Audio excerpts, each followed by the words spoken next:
清晨的光从云层缝隙中落下，像一条柔软又安静的河，慢慢流过城市的屋顶。街道还带着夜雨的痕迹，风轻轻吹过，泛起一点凉意。在这样温柔的黎明里，我们要谈论一条运转世界的法则，它叫做因果，也叫做能量的回声。它不是惩罚，也不是奖赏，而是一种你所播下的状态，终有一天会回到你身边。就像你轻轻向山谷喊了一声，回声会用相同的形状回到你耳边。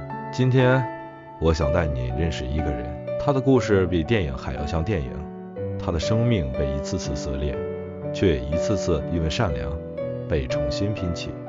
他就是基努·里维。夜色里的风非常安静，基努站在街角的咖啡店外，双手插在外套口袋里，肩膀微微卷着风。他身边没有保镖，没有明星排场，路过的人也未必能立刻认出他。但如果你仔细看，会发现他的眼神里有种温柔又深远的寂静。那不是空白，而是一个看过太多失去，又仍然选择善良的人才会拥有的眼神。因为你不知道的是，他失去过太多。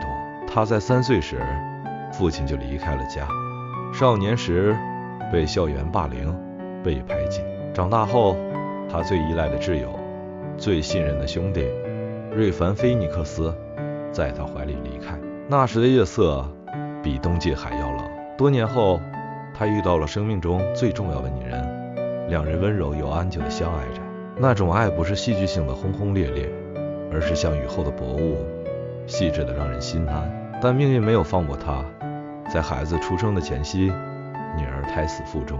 还没从悲痛中站稳，他心爱的伴侣又因车祸离开人世。短短几年，他连续失去3个最重要的人。有很长一段时间，吉努每天都像背住世界的重量在走路。夜里，他躲在公寓里，灯开着，但房间像一个大洞，把所有声音都吞掉。他说过一句话，悲伤不会消失，它只是改变形状，和你一起生活。那段时间，他可以怨，可以痛，可以恨整个世界，但他没有。他选择了一条更难的路，善良。有一次，他在拍摄片场看到一名工作人员衣服破旧，情绪低落。他没有说什么，只是悄悄离开。回来时手里提着2大袋冬衣和午餐。他把东西放到对方面前，笑着说，天气变冷，要照顾好自己。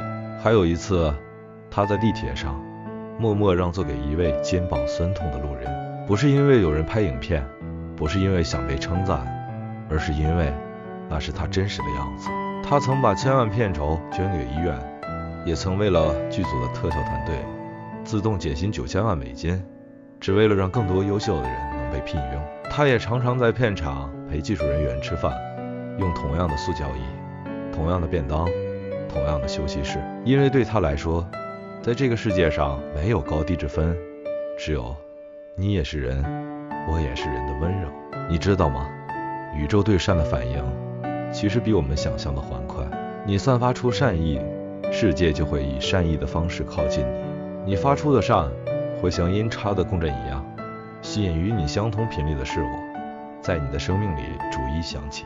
有一次，他拍完《捍卫任务》，工作人员在庆功宴上说，基努是我遇过最没有架子的人，他对每个人都像朋友。那句话不是称赞，而是一种回声。世界正在回应他的善，观众爱他，团队挺他，影迷尊敬他，导演愿意为他重写剧本。他没有刻意要吸引这些，只是因为善良本身就会带来好的果。这就是因果法则最柔软的一面。你给世界的温度会在某个时刻，某个人身上，某次机会里静静回到你身边。其实你的生活也是一样的，你说的一句温暖的话，会在某天被另一个人以温暖回应你。你帮助过的人会在你不经意的时候替你挡下一场风雨。你做过的善，哪怕被世界遗忘，也会被宇宙记得。你怎么对待世界，世界就怎么对待你。这不是命运，是频率。如果你散发冷漠，世界就会变得冷；如果你散发善良，世界就会变得暖。因果法则不是命令，而是一种回声。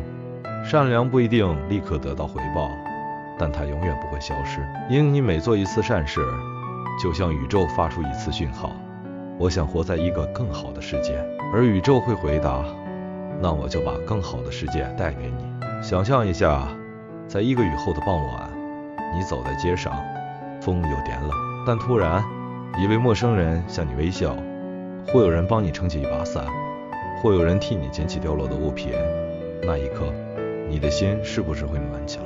那不是巧合，那是一种善的能量正在回到你身上。你今天的温柔会在明天的某个转角等你，你今天的善意会在未来的某个困难时刻护住你。你以为你只是做好一件小事，但世界正在悄悄为你改道。